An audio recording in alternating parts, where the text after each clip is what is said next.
To Yellow Tunnel. My name is Vlad Karpel. I'm CEO and founder of Yellow Tunnel, and today we're going to have our weekly strategy roundtable where we talk about current market conditions and answer any questions you might have about your subscription. Before, let's talk about disclosures.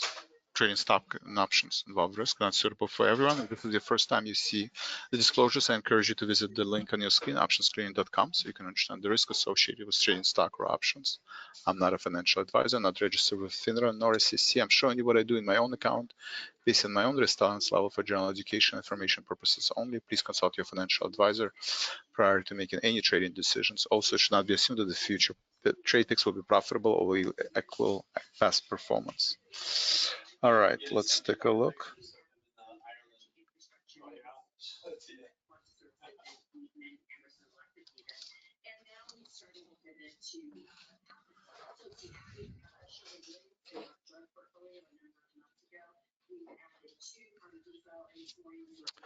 All right, so let's take a look at the market first. We had inflation data coming in within expectation. We have the start of the earnings season, so a lot of things going on. We had NVIDIA stock go higher, and the entire semiconductors going higher on the news that their chips are approved to be sold to China, and that giving a boost to NVIDIA. Yield is going higher, so market, at least right now, initial reaction to the inflation data, higher yield, that inflation is here to stay longer. Potentially, if we don't reach an agreement on August 1 and tariffs is going to go up across the continent, across the world, that would be an inflationary. So not a new signal, but at least for now, 10-year yield is up, 30-year again at 5%. So that would be an area of concern, especially if we break for year-to-date high around 480, right? 480. We're still quite away from that level, and we are facing. Let's look at this downtrend. So far, yield has been in downtrend, right?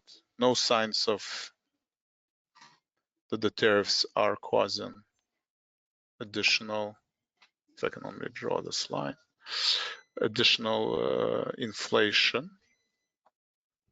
But I would watch the 460, right? At least as long as we're below 460, I think this is just a regular move, kind of range-bound move. But if we break above 460 on 10-year yield, that would be net negative, I think, for the market. Dollar rebound from oversold conditions, still unable to break through 100 level, extremely oversold, but nonetheless stable for the past few weeks. High yield is stable, but is pulling back to the 50-day moving average. Volatility picked up slightly at 17. We do have a pullback in value stocks. Right? So on one hand, we had Delta Airline earnings. So we have a positive surprise on Delta Airline, positive surprise on Fastenal Company after the earnings. But JP Morgan today, Wells Fargo, kind of Wells Fargo is a significant, two standard deviation, I would say, more somewhere between 1 or 2 standard deviation move to the downside. Citigroup is higher, so Citigroup is doing better, and then JP Morgan, I think the initial reaction is slightly to the downside. And also investment banking, the Bank of New York, STT, State Street, and BlackRock Group, right? They're all kind of worse than expected. At least the initial reaction is that it's worse than expected. Alex, Joseph, Wanda, welcome back. Thank you guys for joining. Fred, Bob, Steve. Semiconductors stand out on NVIDIA, right? Approval of start selling chips to China. That's a positive news. And NVIDIA is breaking out all-time high. First, what is it? $4 trillion company. $4 trillion company, and on its way to 5 trillion. Bitcoin, we have a new signal in Bitcoin. Bitcoin broke out, right, from consolidation, multi-month consolidation. So it's all-time high. At this point, consolidating around 120,000 level. So semiconductors are leading the market. Bitcoin leading the market. This is kind of a classical risk on trade. The question is, how long can it last? From seasonality, usually July, as we start earnings season, and we have decent earnings. I think everybody will digest the data, and I think market continues kind of trade sideways with the upward based bias. So I think we're still heading higher. As we approach in the tariff deadline, August 1st, or the end of the earnings season, maybe NVIDIA earnings, I think from seasonality point of view, again, risk is to the downside. Usually, August and September has been bearish months for the past few years. And I think if we don't reach an agreement, I think especially with China in the middle of August, I think the deadline is August 15, August 20th. If there is no agreement with China, then I think the market would pull back. But obviously today's news showing that negotiations are going in the right direction, and at least short term you will see strong momentum in NVIDIA earnings. Not the earnings, but NVIDIA news on the sale of semiconductors to China. What else is interesting? Copper, 50% tariffs on copper news, right? And copper continues to trade the decade high, all-time high. It looks like, yeah, all-time high. So copper is at all-time high on the tariffs, and silver is at multi-decade high. Right? We have a breakout of silver. Last time we saw silver at these levels back in 2011, 2012. What else is interesting? In terms of signals today, I'm looking at the aggressive power trader. This is the model. We have an AI model that runs every day and provides signals which stocks will outperform their peers, or will outperform the indexes. Boeing, Triple M, FLR. So industrials in general, along with banks, have been in strong uptrend. And we do have a new signal, XLI, breaking out to the upside. You see Boeing actually moving higher and broke the downtrend, multi-year downtrend from all the way from 2019. So Boeing looks good. Triple M also made new marginal highs. But again, we're heading into the earnings. So in the next week, I think General Electric will kick off industrials earnings. New signal in General Electric is breaking out, but we will have earnings, I think, this week, right? Next 2 days. So we started banks, industrials are next. We have Netflix this week. Netflix is in 2 days, General Electric, and I think LRCX. LRCX and 50, maybe ASML. I know there's one of the semiconductors is announcing earnings tomorrow. Okay, ASML. All right, so ASML will announce earnings tomorrow, and then TSM, I think, will follow shortly after usually. TSM is in also 2 days. So we'll have semiconductors, we'll have some of the consumer discretionary like Netflix.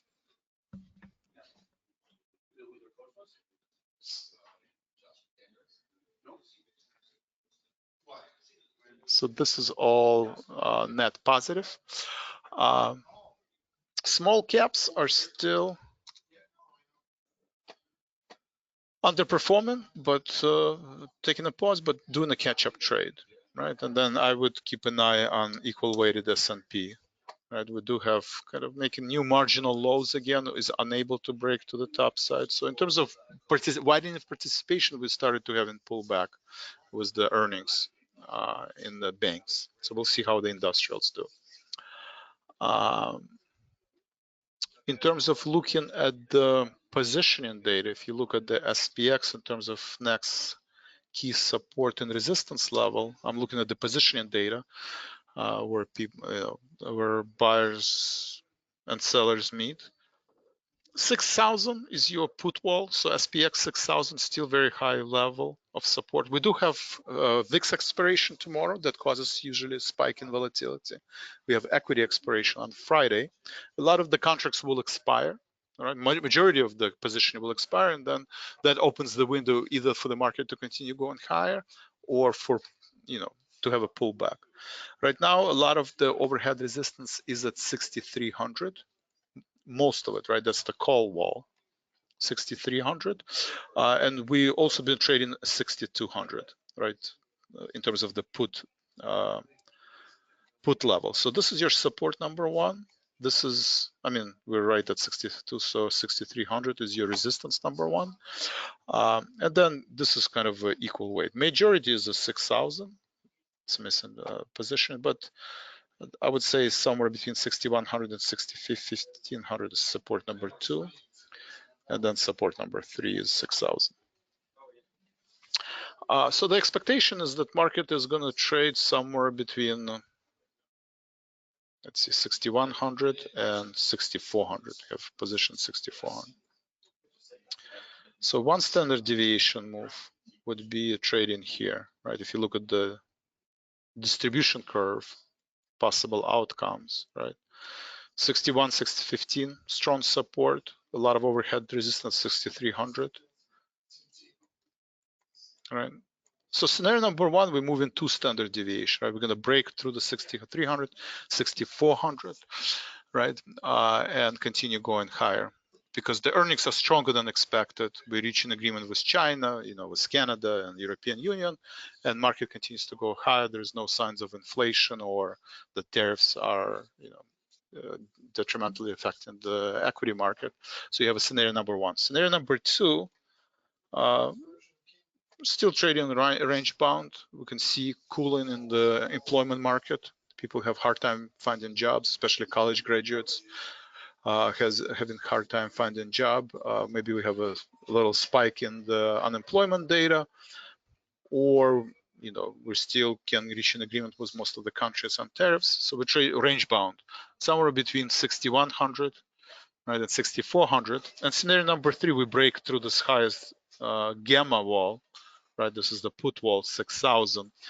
And we're trading scenario number three below 6,000 level on SPX or 600 on SPY. So those are three possible scenarios as the market continues to grind higher. I encourage you to go through these positive and negative rehearsal exercises to help you determine positioning data, right, and position size, right? Because in trading, most important is to become a disciplined trader, confident trader, and be able to kind of have repetitive process where you always invest the same amount of, always take the same amount of risk, and you always have same number of positions, and you're always holding position for similar amount of time, right? So how many of you say one, Vlad, two standard deviation move to the upside, Nvidia continues to go make new records, Bitcoin continue to make new records. We're in scenario number one, will be above 6,400 by end of August. Scenario number two, we're trading, we're range bound. Maybe we can get to 6,350, maybe 6,400. On the downside, we're not going to break 6,100. And so scenario number two, we're range bound, right? And scenario number three, maybe unemployment ticks up, maybe Fed decides to raise interest rates because inflation is going higher. Maybe earnings season is weaker than expected. Joseph, 1.5. 1.5, I assume we're going to be 6,500. Okay, I like that. Alex, Wanda, what do you guys think? Do you agree with Joseph? We're heading to 6,500 maybe? That's a pretty large call wall. Or are we just going to, chug along kind of a sideways market the way we've seen it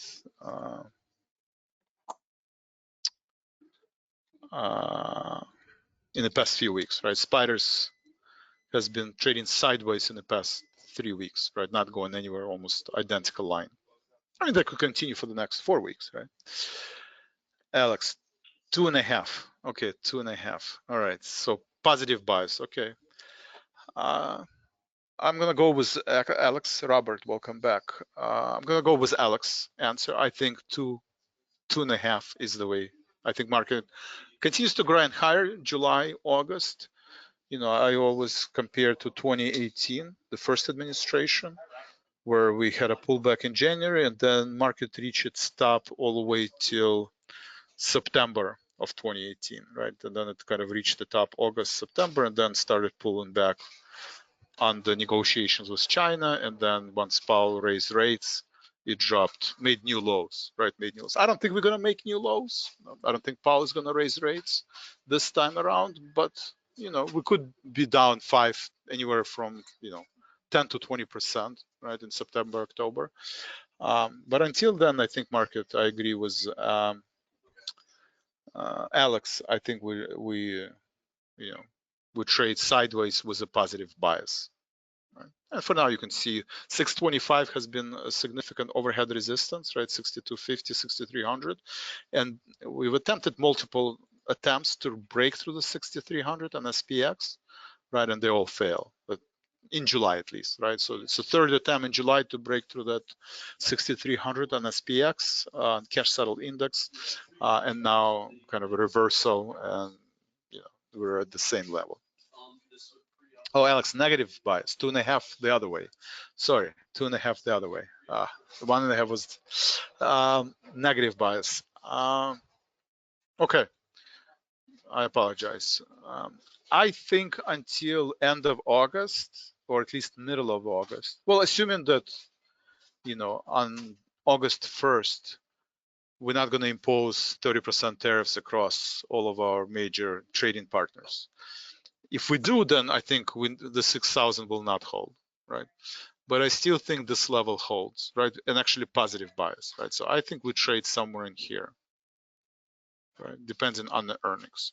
Downside only if there is unemployment, right? If employment market ticks down, right? Or tariff rhetoric, ticks up, right?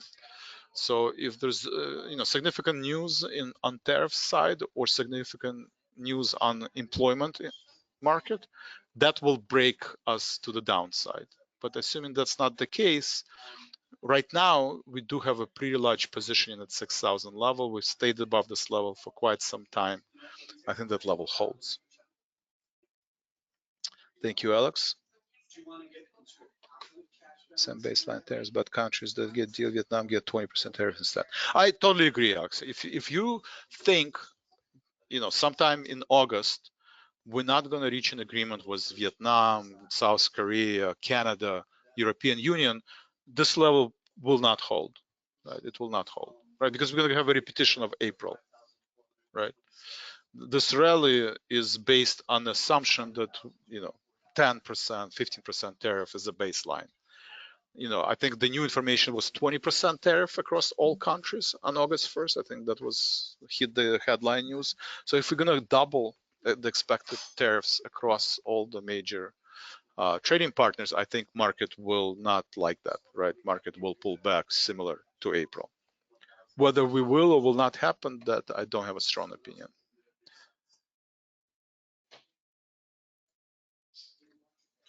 Okay, meanwhile, how do we help on yellow tunnel? So we talked about aggressive power trader. Well, first of all, chatbot, right? We do all of our signals are based on AI models. It trains and learns on data, machine language, neural network. And now with the large language models and ChatGPT and Grok, you can use the models to train on the, on your support tickets. You can train on the phone calls conversation. You can train on these videos, right? So we now have yellow tunnel bots and that trains on the data, on our videos, on the phone call support, customer service, and you can use it as a part of our AI models to answer any questions. It's a work in progress, but 9 out of 10 times it does give you a good answer. So I encourage you to try it out, our chatbot. You can always talk to human by contact us, right? Schedule one-on-one consultation, send us an email or schedule consultation. Then we still believe in human interaction is important. So, but to get a quick answer is also just as important. So if you don't want to wait, this is a place to get an immediate answer. And this guy is up and running 24/7. He doesn't take breaks.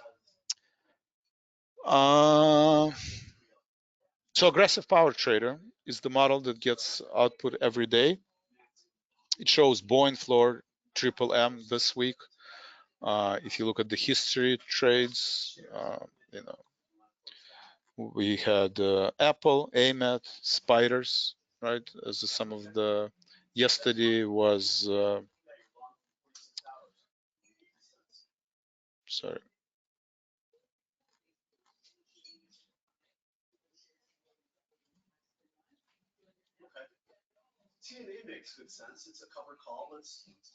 July 15. Sorry, I was clicking the wrong button. July 15. Yeah, so yesterday was CSX, Expedia, and NVIDIA. So these are the signals that get published every day. The model runs after the market is closed, learns on the end of day data, and makes forward prediction. Some of these trades I actually take. You can see NVIDIA. If you click on orders, it will actually show you if there's any of the trades I did in my account, and you can see in Dynamic Power Trader. If you look at the orders, I did trade NVIDIA, right? So I did trade NVIDIA stock, right? So yesterday I bought it on a signal, 164, sorry, 162, right? I closed half the position yesterday, 164, and closed half at 171. Sometimes I trade spreads instead of stock. So you can see actually NVIDIA traded both. I gave an example of both stock and option. Why don't I see it? Yeah, so here I traded option spread. So I also have 160, 170 spread that I placed yesterday.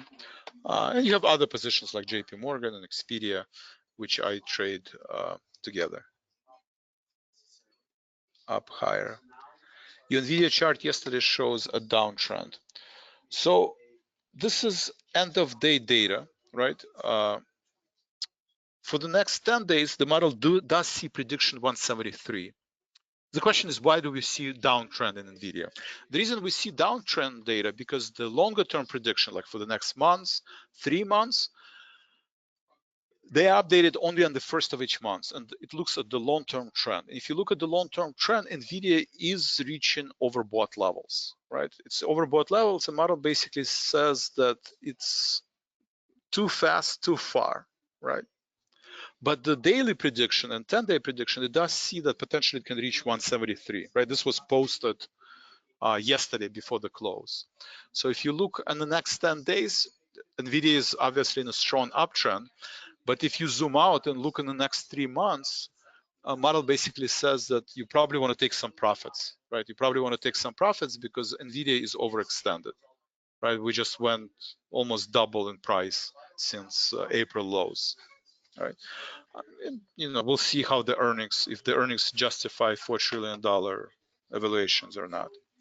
But this is an important question and important distinction, right? Depends how long you hold in position, right? If I was putting an order for NVIDIA with the idea that I will hold it for a week or two, right? So, and the model was bullish and provided a signal. But if I'm going to hold it for a couple months, I think you will have a better entry level, in the next months or so. So that's what the model says. Any questions? Thank you for that question. So that's aggressive power trader. If you look at the weekly power trader, same approach, similar approach. It's a model that runs every week on Sunday, right? It's trained on the longer term. It analyzes more data and makes prediction for the next, not just couple of days, but for the next couple of weeks, right? So if aggressive power trader, usually I hold it for a couple of days, couple of weeks. Weekly power trader signals, usually I hold, longer. And you can see Caterpillar, right? I closed the Caterpillar trade. You see some of the investment firm like IVZ. Let's see that IVZ actually sell off was the earnings, right? You always have to take into consideration earnings result. Yeah, it pulled back together with the other investment management companies, but nonetheless came up as a signal. And some of the utilities companies, right? Utilities, NVIDIA needs power, right? It needs electricity at data centers. And we do see some of the utility companies like ES is also in strong uptrend. It's pulling back today, but a strong uptrend nonetheless. Joseph, APLD, Applied Digital Corporation. Is it a semiconductor data processing services? I have not traded APLD. Obviously, it's in downtrend, right? You have this elevator up, elevator down. So it's driven by news. It has earnings in 2 weeks. I don't know what those earnings will look like, right? But I would look at positioning and see what other people think on APLD as we're heading into the earnings.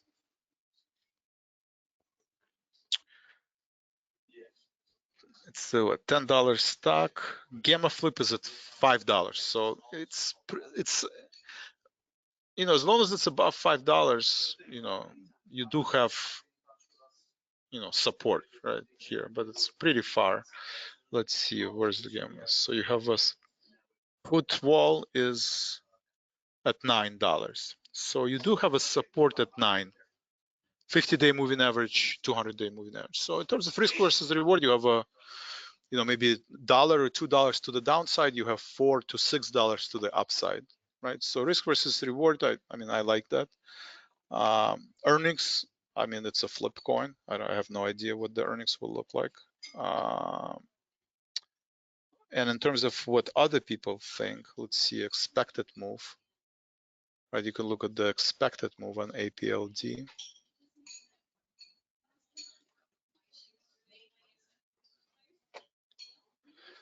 Yeah, so a lot of people think 15 strike, right? So people are pretty bullish. Probably it's one of those high flying, momentum stocks. I don't know if it's a meme stock, but you do see a lot of people think that it will move 50% after the earnings, right?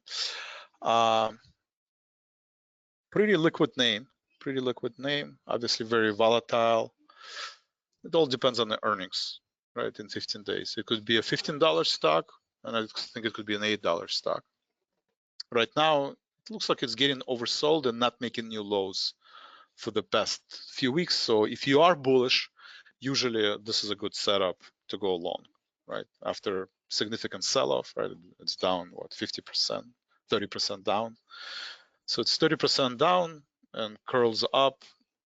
And as earnings starts unfold, I would watch its reaction to, I think, ASML. So we have ASML, whole reaction, and we have TSM. So some of the semiconductors are going to start announcing earnings. I would look at how it reacts to these stocks. Now let me see APLD. Let's see what exactly is it doing. Is it semiconductor or is it something different? This is doing data centers which provide computing power that operates to the finance. So this is more cloud computing. So it's not data. It's not data center, but it's cloud computing, right? And you need energy, you need data centers to support AI. So this is more of an AI trade, but TSM is also an AI, just more of a hard, semiconductors provider. Okay, any other questions? Expected move in NVIDIA, what are you showing and expect? So expected move, basically, so let's look at Bank of America today, right? So Bank of America is announcing earnings. People are buying puts and calls, right? There's a high demand for puts and calls around the earnings on Bank of America. Same thing in APLD, same thing in Netflix. So expected move basically shows you here, right? Let's look at Bank of America. The expected basically shows you historical, right? In the past 8 quarters, how much Bank of America has moved, right? Average move is 3% on Bank of America, right? Sometimes it goes up 3%, sometimes it goes down 3%. So this upper and lower range basically says, this is historical data. This is based on the implied volatility, on options data. And you can see, if you look at the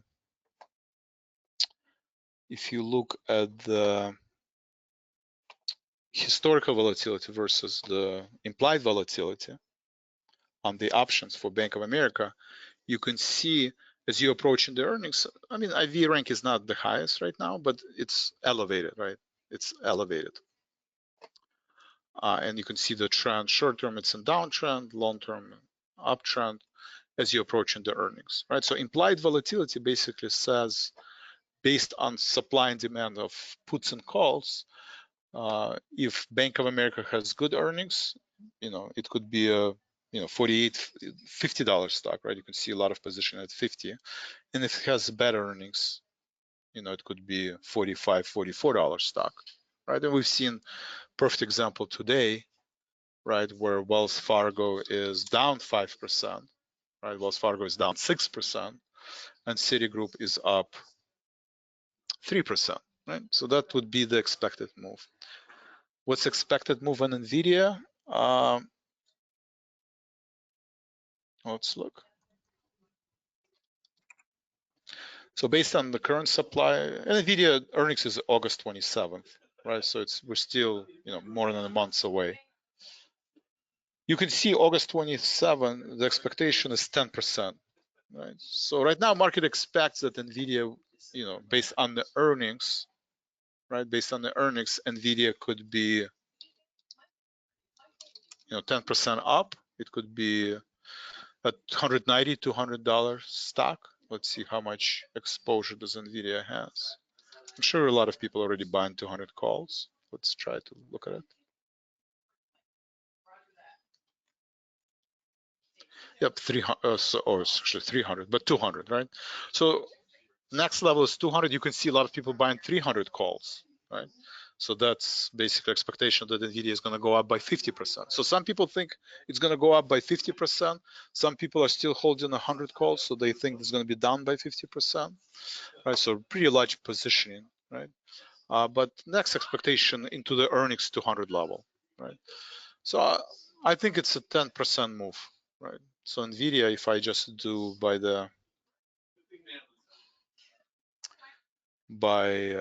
earnings, right? So let's look at September expiration. So expectation is that it's going to be $190, $200 stock, or on the downside could be $140, $150 stock. Wanda, let me know if it makes sense. So speaking of NVIDIA, if you look at the dynamic power trader, this is where I actually trade stock and options. You can see dynamic power trader. I'm still in NVIDIA. So I'm in JP Morgan. I closed the Caterpillar spread, and I'm out of NVIDIA stock position. I'm exited out at 171, but I still have NVIDIA spread, option spread.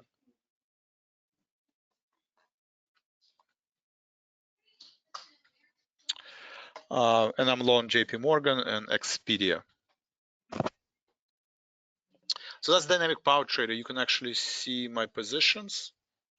It suggests you different options. If you come more comfortable stock, you would trade stock. If you're more comfortable trade options.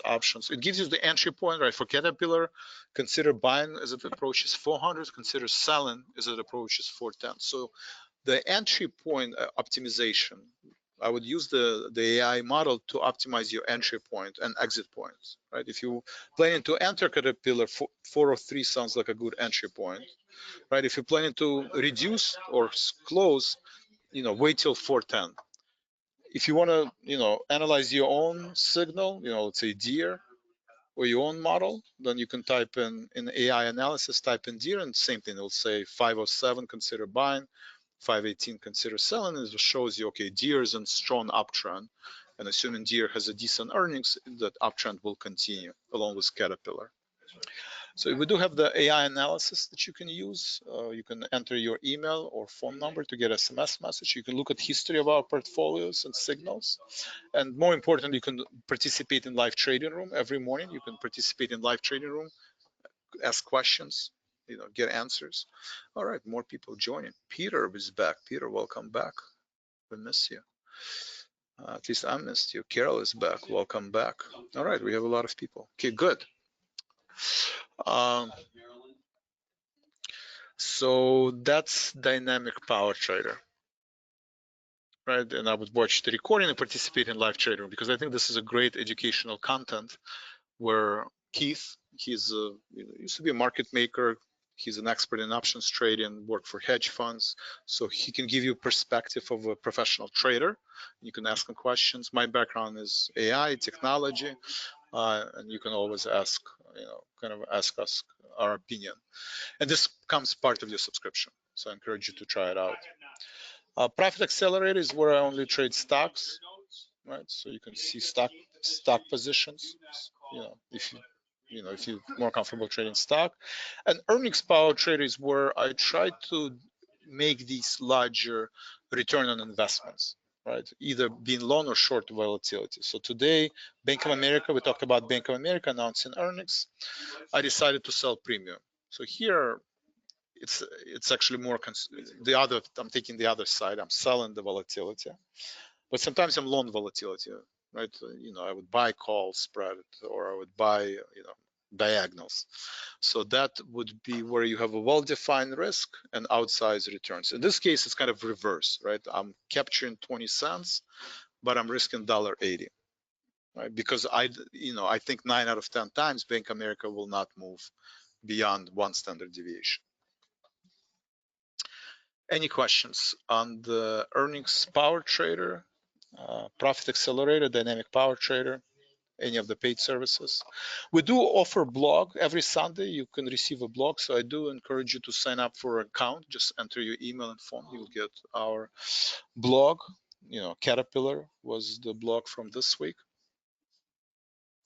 You have webinar, right, and recordings of all of our webinars. I encourage you to watch that. There's a lot of content on trading psychology. Right, I always leave people with the thought on prospect theory. Right, one of the reasons I started Yellowtown is to give more content on behavioral economics at trading psychology. Right, we talked about game theory, self-serving bias, hindsight bias. These are all important topics to understand when you're trading. Right, the most important in my mind is prospect theory. Right, this idea of your relationship with money. Right, we all have different relationship with money. We're all looking for different returns, and we all have diminished sensitivity to gains and acute sensitivity to losses. Right, and the result of that is that we let our winning trades, we cut them short. Right, and we let the losing trades, keeping them too long, because the way our brain is wired. So the first step is to recognize this, right? To learn what prospect theory is. It's been studied as behavioral economics in every finance course on all the levels, and read some of the books. You can listen, you can read, but thinking fast, thinking slow. Daniel Kahneman, emotional intelligence. He got Nobel Prize for his work on prospect theory, and this is a book that basically tells you how we as a human make decisions when we are faced with uncertainty. Right, level 1, level 2, fast making decision process versus slow. Very important for trading. Right, sometimes you make a decision because market sells off, you have a quick decision. Sometimes you engage your system too, you keep a journal, you document, and you make decisions slower. Any questions?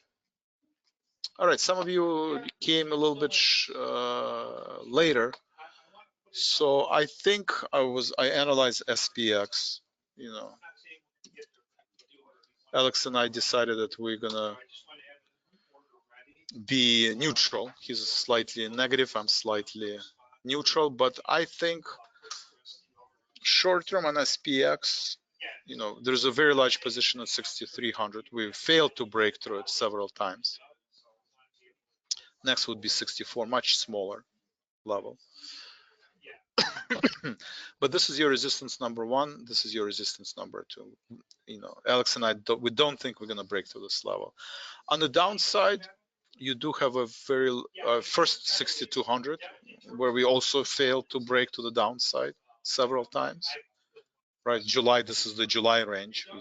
All July we traded in this range. If we do break 6,200 on the tariff news or on the earnings, you do have a, I would say 6,100 to 65 is your support number 2, and the final support is 7.3, right? Gamma is positive, right? The flip point is positive above 6,000. So the market makers, the dealers will step in at all these levels to support the market. If we break below 6,000, that's when the sell-off can accelerate, and we can, based on the news, could see much lower levels. But first thing first, bears have to provide enough sell-off power to, well, first to break this level, this, and this. But those are the three levels. If you day trader, I would use 6,200. If you hold in a position for a couple of weeks, I would use 61, 15 level. Obviously, if you're thinking about, longer term holding, I would use 6,000. All right, that's all I have for today. You guys are awesome. Thank you for joining. Every week, 12 o'clock Central, 1 p.m. Eastern, I'm here to go over latest news. Next week, we're going to have more news on earnings. We'll see if NVIDIA can keep its momentum to the upside. Try to make it. If not, at least watch the recordings. Recordings are online and it's available. So if you can't be here live, I encourage you to go. It's a free content, right? Trend analysis, and you can see uh,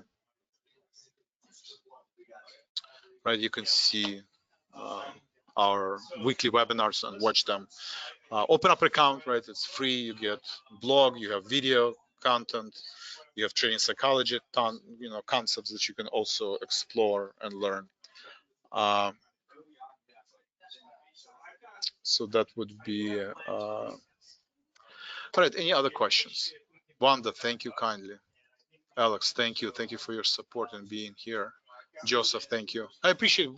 If you guys come back every week or very often, that means a lot to me. That means it's not too boring and you're getting some value out of this. So try to be here and I will see you guys soon. Thank you.